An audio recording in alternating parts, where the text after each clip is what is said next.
السلام عليكم إخواني المتابعين، أخواتي المتابعات، مرحبا بكم في قناة يوسف بن الله الرياضيات. اليوم درس جديد في إطار سلسلة الدروس ديال الثالثة إعدادي، ودرس اليوم هو خاصية طاليس أو مبرهنة طاليس.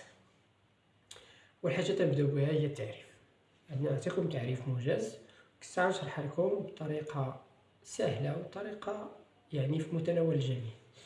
تعريف: لدينا دي والدي بري مستقيمان يتقاطعان في أ، جوج المستقيمات يتقاطعوا في أ بحال هكا، مستقيم يتقاطعان في أ. غادي نرسمو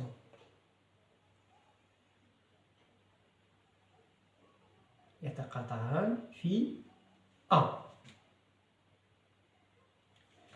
يقول لك بي و ام نقطتان من دي تخالفان أ، ندير هنا ام وندير هنا بي. قال لك جوج النقاط تنتميو المستقيم دي، هو المستقيم دي، ولكن تخالفان أ، ما تكونش في نفس النقطة ديال أ، تيخالفوا أ.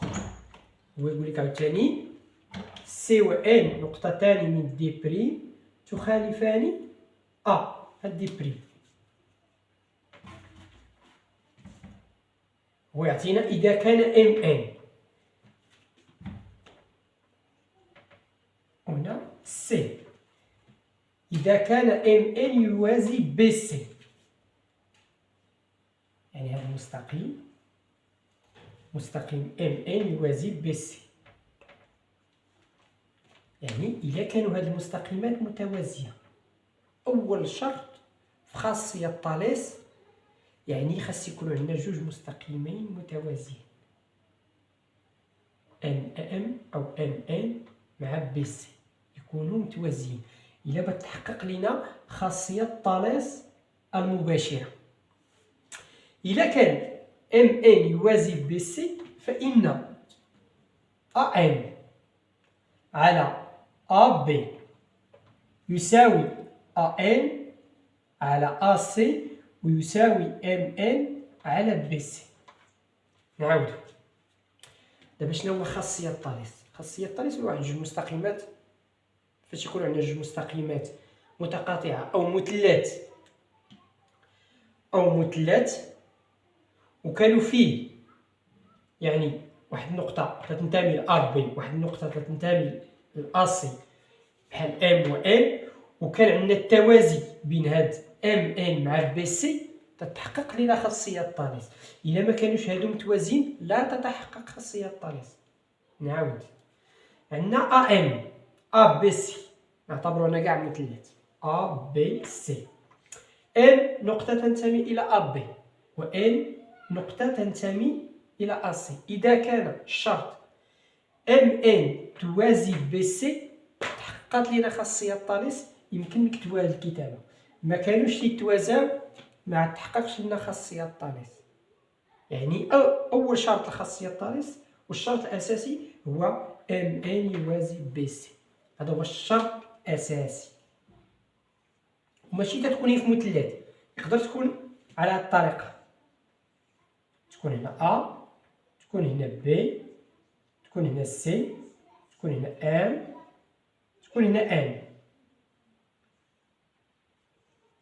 هاد التوازي، إلا كان هاد التوازي تتحقق لنا هاد العلاقة، ما كانش توازي لا تتحقق العلاقة.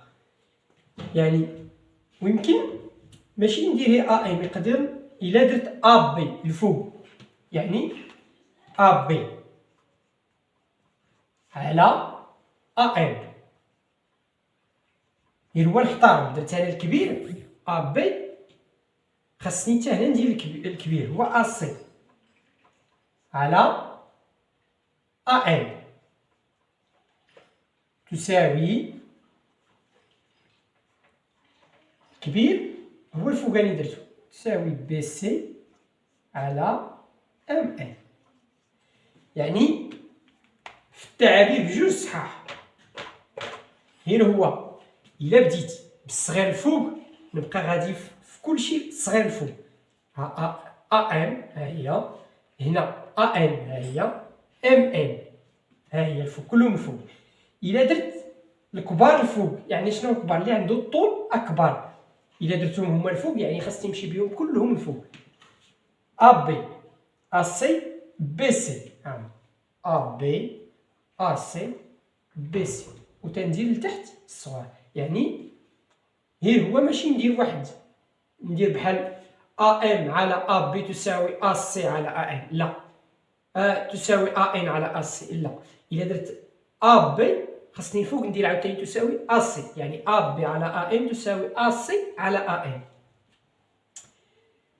غادي ندير واحد المثال صغير وعادي تفهموا.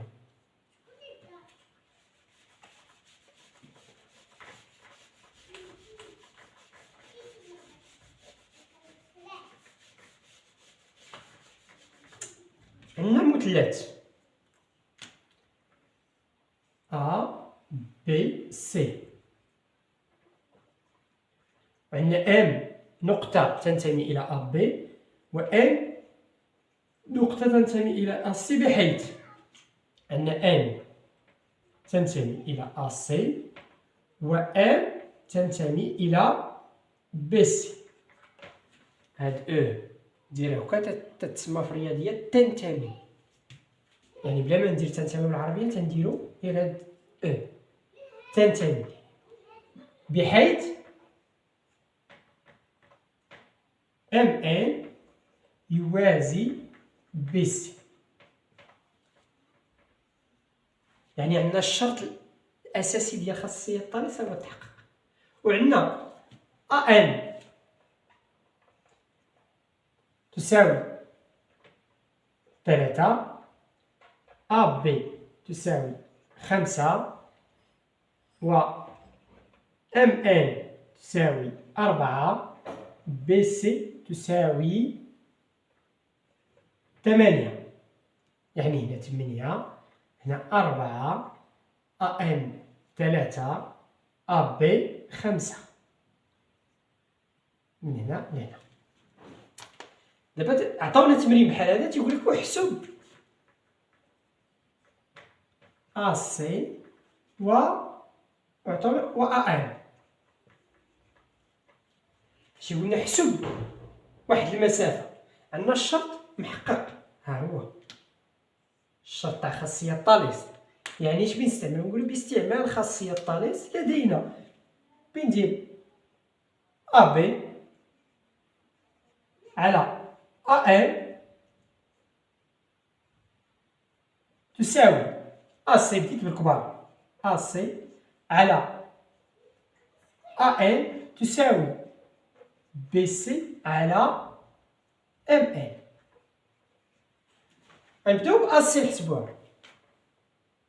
يعني اش بين ناخد في ا سي؟ ناخدو هادو الا بنحسب ا سي. علاش؟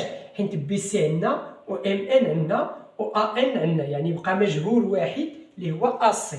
يعني كل واحد بنعوضو بقيمته. ا سي على ا ان، ا ان شحال فيها؟ 3، هاي على 3 تساوي بي سي 8 على 4. يعني ا سي تساوي 3 بنضربها في 8، يعني هنا بنضربو في 1 على بنضربو في 3 باش نختزل 3 مع 3، وهنا بنضربو في 3 في 8 24 على 4 اللي تتساوي 6. يعني ا سي تساوي 6. يعني سهلة، ما كايناش شي حاجة صعيبة.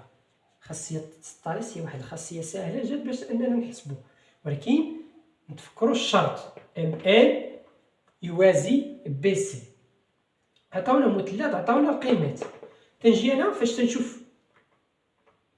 تنشوف الشرط متحقق تنكتب، يعني باستعمال خاصية الطالس لدينا، وتنكتب ا بي على ا ان تساوي ا سي على ا ان تساوي بي سي على ام ان. ولا ندير الصغار، يعني نقدر ندير ا ان على ا بي تساوي ا ان على ا سي تساوي ام ان على بي سي، حيت عندنا الشرط ديالنا.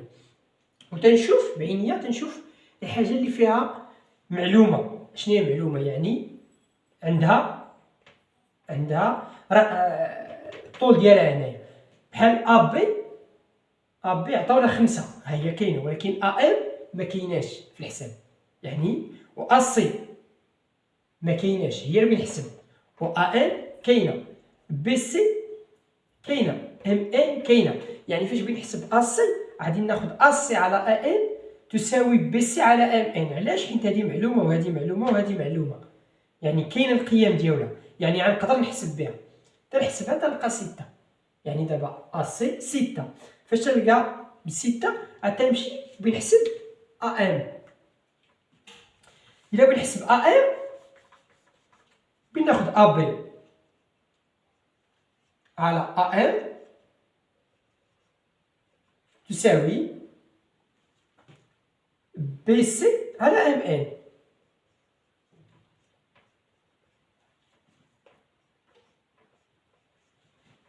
اش تعطينا؟ حنا تنقلبوا على ا ام. ا ام يعني يقدر ا ام نجيبها بلاصه بي سي، و بي سي نجيبها بلاصه ا ام.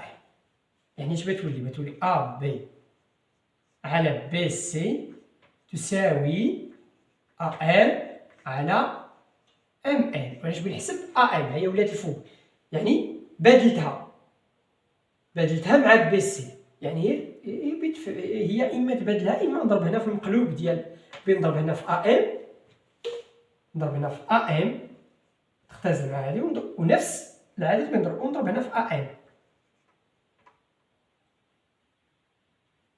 بتولي عندي ا بي الا ضربت في ا ام من هنا ومن هنا بتولي ا ام في بي سي. حنا كاع ما نديرو ا بي تساوي بي سي، وبنجيب بي سي عند ا بي، يعني بتولي ا بي على بي سي، و ام ان هنا قسمه بتولي هنا ضرب مضروبه في ام ان تساوي ا ان. الا ما جاتكم هذه معقده نعاودوها.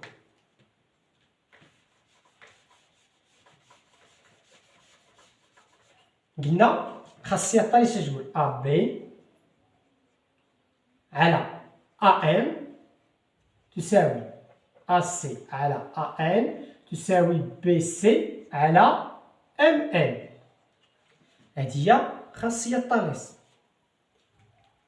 حسبنا ا سي بنحسبو ا ام.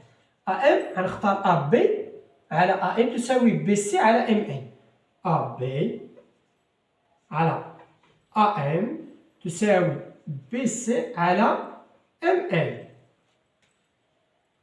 حنا بنحسبو ا ام، يعني ا ام يمكن لي هي بالرياضيات هذه الا كان تساوي ا ام على ا بي على ا ام تساوي بي سي، نقدر نخلي ا بي هنايا وندير تساوي هاد ا ام هنا قسمه، يعني تنقولوا حنا كاينه في المقام.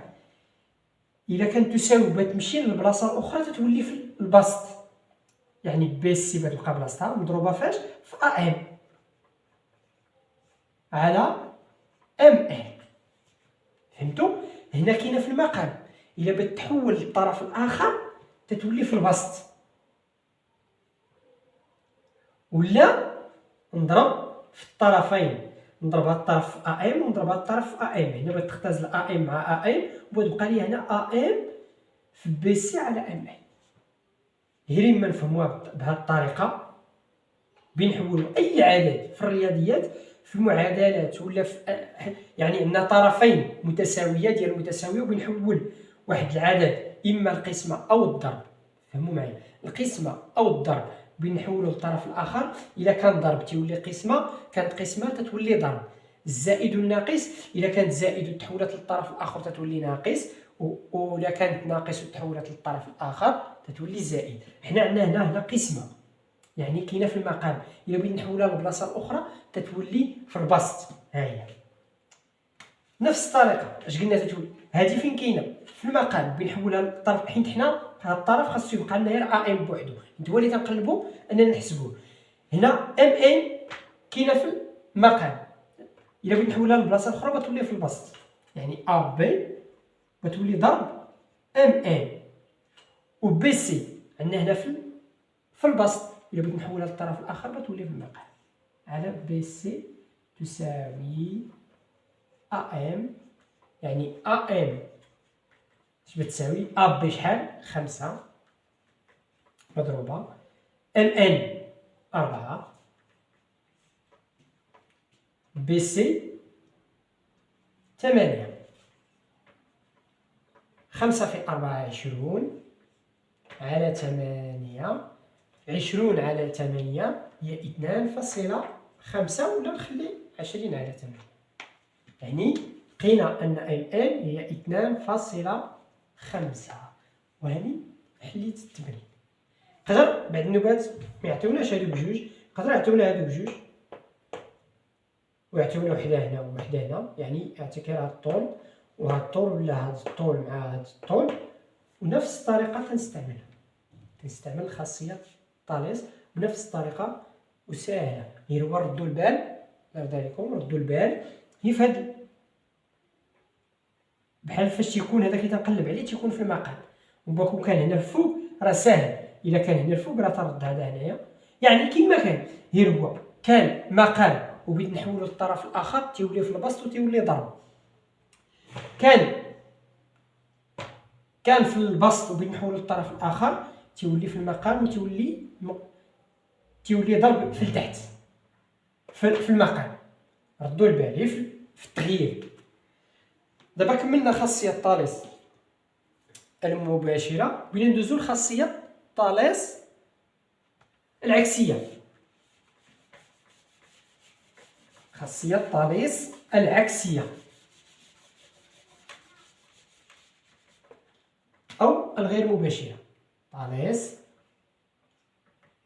العكسية، اش تقول هاد طاليس العكسية؟ دي، عندنا دي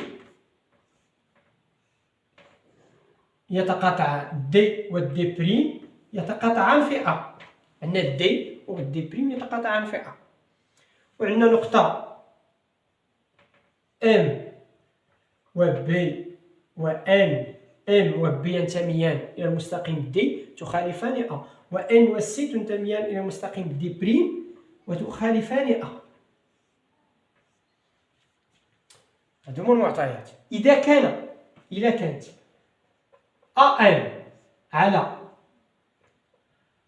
أ بي تتساوي لنا أ على أ سي، إذا كانت عندنا أ على أ بي تساوي أ على أ سي، ولا إذا كانت أ بي على أ تساوي أ سي على أ إلا كان يعني إلا لقيت هذا الحساب راه عادي نورمالمون تلقى حتى هذا، حيت تنبدل الكبير بالكبير. يعني إلا كان هاد المتفاوتة صحيحة وعندنا أ و إن و بي في نفس الترتيب، يعني ينتميان إلى نقاط مستقيمية، و أ إن و سي نقاط مستقيمية يعني في نفس الترتيب، فإن يعني إلا لقينا هاد الشرط فإن بي سي يوازي ام. يعني شنو هي خاصية طاليس العكسية؟ تنطلق من المعطيات اللي عندي، تنحسب هاد المتفاوتة، إلا لقيتها متساوية فإن بي سي توازي ام ان، يعني تنطلق من المتفاوتة باش نلقى الشرط ديال خاصية طاليس ألا وهو التوازي. باش تفهموا شوية غنديرو مثال عندنا أن تساوي 4 و أ سي تساوي 5، أو 6. AM تساوي 3 و AB تساوي 7. عطاونا هاد المعطيات، قالك هل MN يوازي BC. عطاونا السؤال واش مستقيمين MN و BC متوازيين. تنمشي تندير العلاقة ديالي، تنحسب AM على AC، AN على AC تساوي 4 على 5. تنحسب AM على BC تساوي AM على BC تتساوي 3 على 7. تنشوفو واش أن AM على AC تساوي AM على BC. يعني خاصنا نبين أن إذا كانوا متساويين فإن MN يوازي BC، ما كانوش متساويين فMN لا يوازي BC. 4 على 5 بنشوفها واش تساوي 3 على 7. 4 على 5 هل تساوي 3 على 7؟ 7 في المقام بنجيبها هنا بتولي في البسط، بتولي 4 في 7 بنشوفها واش تساوي، و5 كاينه هنا في المقام بنديها للطرف الآخر بتولي 3 في 5 اللي بتعطينا 3 في 5 هي 15، 4 في 7 28 لا تساوي 15. يعني 4 على 5 تخالف 3 على 7، يعني أن AN على AC لا يساوي AM على BC.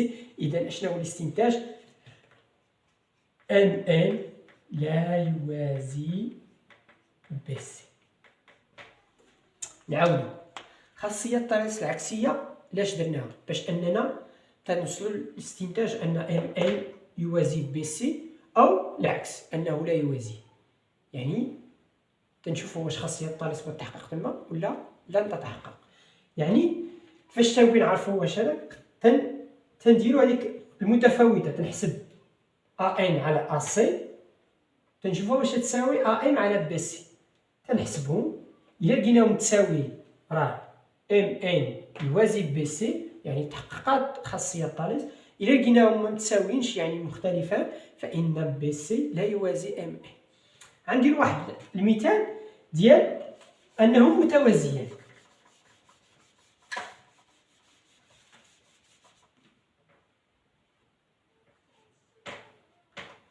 نديرو AM تساوي 6، AC تساوي 12، وعندنا AM تساوي 4 و AB تساوي 8. بينا نشوفو دابا واش تيتوازن. نحسبو AM على AC اللي هي 6 على 12 بنختزل ب6 بتولي لنا 1 على 2. ونمشيو نحسبو AM على AB اللي هي 4 على 8 سنختزل ب4 بتولي لنا 1 على 2. الناس اللي متيفهموش اشنو هو الاختزال، 1 على 2 لقيتهم متساويين، اذا اشنو هو الاستنتاج؟ ان MN يوازي BC يعني حيت متساويين. بالنسبه للناس اللي ما تيفهموش الاختزال الحمد لله كي تنديروا الاختزال 6 12 هذه هي من مضاعفات 6. عندي مضاعفات 6 شنو هو؟ 6 إلى 6 أخرى هي 12، إذا 12 من مضاعفات 6.